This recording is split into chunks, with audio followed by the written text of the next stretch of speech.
ఎవరైతే కలిగి లేరో, కలిగి లేని వారు ఆ రక్షణ పొందుకొనున్నట్లు, రక్షణ పొందుకున్న వారు నీ ఆజ్ఞలను అనుసరించినట్లు నీ ప్రజలతో నీవు మాట్లాడి అంగీకార మనస్సును వారికి అనుగ్రహించండి. నువ్వు నిత్య జీవమును అనుగ్రహించే దేవుడవు. లేఖనము సెలవిస్తా ఉంది, నిత్య జీవములో ప్రవేశింపగోరితే ఆజ్ఞలను అనుసరించాలని నువ్వు చెప్పిన ప్రతి మాట కూడా సత్యము.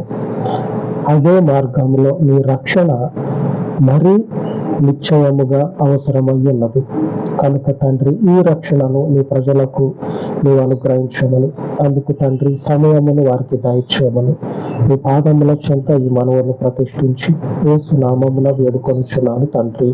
ఆమేన్, ఆమేన్. మన పరిశుద్ధుని కృప నిత్యము మనకు తోడై ఉండి మనలను నడిపించును గాక. ఆమేన్, ఆమేన్.